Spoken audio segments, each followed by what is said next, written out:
Olá, pessoal! Estamos aqui hoje mais uma vez para refletirmos juntos a nossa liturgia do dia, tá certo?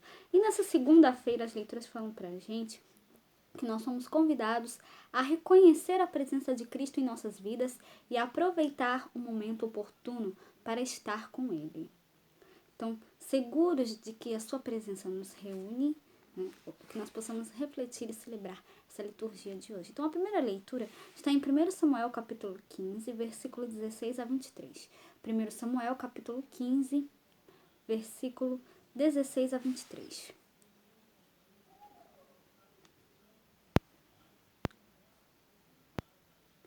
Então disse Samuel a Saul: Espera, e te declararei o que o Senhor me disse esta noite. E ele disse-lhe: Fala.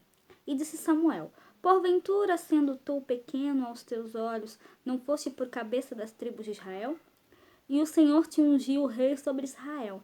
Enviou-te o Senhor a este caminho. E disse: Vai e destrói totalmente a estes pecadores, os amalequitas, e peleja contra eles até que os aniquiles. Por que, pois, não deste ouvidos à voz do Senhor voaste ao despojo e fizeste o que parecia mal aos olhos do Senhor? Então disse Saul a Samuel: Antes dei ouvidos à voz do Senhor e caminhei no caminho pelo que o Senhor me enviou, e trouxe Agag, rei de Amaleque, e os amalequitas destruí totalmente. Mas o povo tomou do despojo ovelhas e vacas, o melhor do interdito, para oferecer ao Senhor teu Deus, em Gilgal. Porém Samuel diz: Tem porventura o Senhor tanto prazer em holocaustos e sacrifícios, como em que te obedeça a palavra do Senhor? Eis que o obedecer é melhor do que o sacrificar, e o entender melhor é do que a gordura dos carneiros. E o atender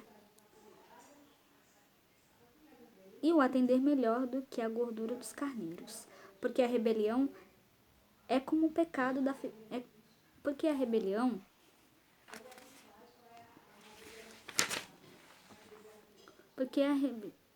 a rebelião é um verdadeiro pecado de magia, um crime de idolatria, uma obstinação. Assim, porque rejeitaste a palavra do Senhor, ele te rejeitou. Tu não és mais rei. Então aqui, a primeira leitura fala pra gente, né, sobre Samuel repreender Saul, né, amando de Deus. Né? Deus mandou, né, que Samuel repreendesse a Saul. Né? Então, aqui ele fala para Saul: a obediência vale mais que o sacrifício. O Senhor te rejeitou. Tu não és mais rei.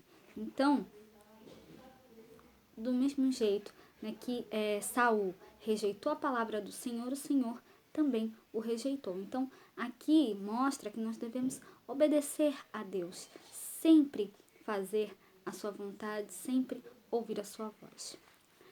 E agora, falando do Evangelho, hoje ele está em Marcos, capítulo 2, versículo 18 a 22. Marcos, capítulo 2, versículo 18 a 22.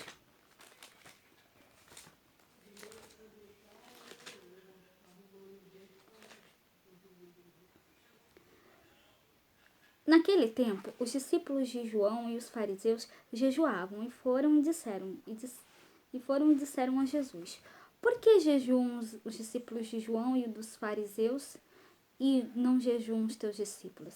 E Jesus disse-lhes: Podem porventura os filhos das bodas jejuar enquanto está com eles o esposo? Enquanto tem consigo o esposo, não podem jejuar, mas dias virão em que lhes será tirado o esposo, e então jejuarão naqueles dias. Ninguém deita remendo de pano novo em vestido velho. Doutra sorte, o mesmo remendo novo rompe o velho, e a rotura fica maior. Ninguém deita vinho novo em odres velhos.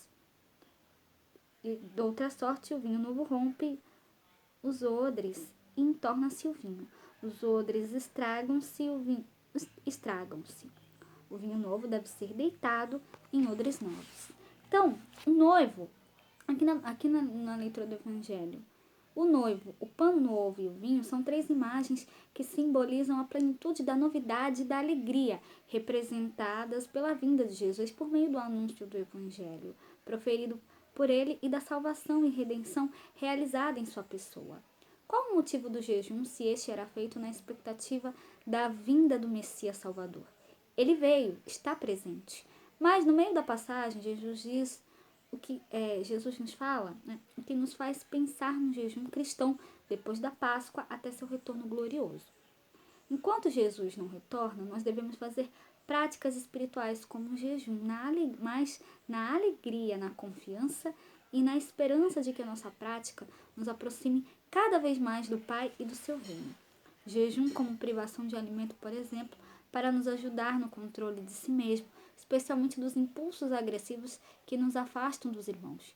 Jejum que nos direciona para a fraternidade, a partilha e a solidariedade, para aqueles que suportam todo tipo de privação material e espiritual, tá certo?